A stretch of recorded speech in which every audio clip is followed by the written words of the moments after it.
Hey, it's Neil from 2af.com again. It's time for the end of the month video about gun history, gun stories. Today I have Noveske N4 serial number in the 50s.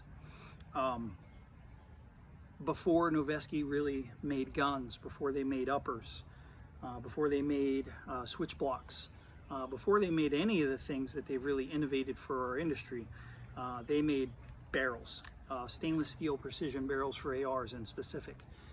This is before they did their hammer forged machine gun steel, double chrome lined barrels. There was just the stainless barrels. One of the things that those stainless barrels were known for, if not their accuracy, and they probably were known for their accuracy, but even more so than that is their longevity. Any accurized AR barrel is probably not going to last as long as a generally used barrel. And what's more, and maybe more appropriate to say, is not that it's going to last as long, but its peak accuracy, the best accuracy that it is capable of, over time it will diminish and groups will start to open up. You might be able to find a more accurate barrel, not a ton more accurate. You might be able to shave, like, I don't know, 0.15, 0.2 off of your overall MOA at 100 yards or so. But it's unlikely that you're going to be able to find a barrel that will maintain its peak accuracy as long as the Noveske. Fantastic story. I have a customer years ago built a 16-inch barrel gun using this same style barrel. And he loads all his own ammo, so he knows exactly how many rounds were shot. He brought it into me and said it was time probably to re-barrel. And I'm like, it's not a big deal. You can get another barrel. Noveske barrels are, maybe more than some of the other barrels on the market, but it's not hard. It's not hard to get. It's not hard to change. But before we do any of that, I asked him when was the last time he really cleaned his barrel, and he couldn't really tell me. So I said, before we order another barrel, just go and clean it, scrub it like you've never done before. Buy some good solvent to scrub your barrel, do a good job, and go shoot it again and see what happens. If it's shot out, then we'll replace it. It won't take any time at all, but just see what happens. He did it. He cleaned it out, scrubbed it, took it back to the range with the same ammo he'd always used, and it was under MOA again. And like I said, he was a reloader. He knew how many rounds it was. I can't remember what it was. It was over 10,000 rounds. I think it was more like 12 or 13,000 rounds. Maybe it was more, but it was an unusually high number for a precision barrel. And he was super happy. He still has that gun to this day. He's still shooting it on that same original barrel. Back to the gun. Before they built guns using the Voltor Viz or the MUR uppers, they just had standard forged upper and lower, and the very earliest guns used these Noveske these LaRue handguards. This is the 13.2-inch version of the LaRue free float rail. It also has the LaRue gas block. It's a rifle length gas system.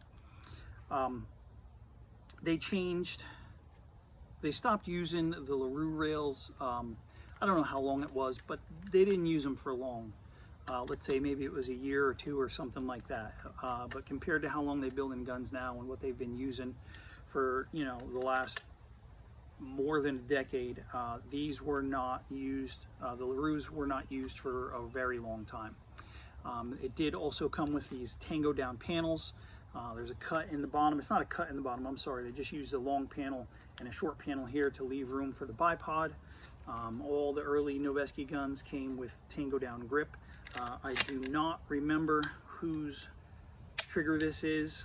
When I opened it up and look at it, it kind of looks like maybe it was an LMT trigger, but it's hard. I don't know for sure.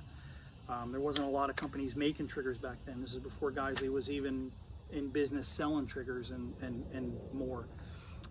Came with the original Magpul PRS stock. Came with gas buster charging handle. I do not remember if it came with, I am not the first owner of this gun. I bought it off, or I got it off somebody else. And I don't remember if it came with the arms number 40L that you see here and the Troy Industries AK style flip up front sight. I don't remember if those came from the factory or if they were added later. What I can tell you definitely was added later was this is the Advanced Armament SPR M4 silencer that uses their miter mount.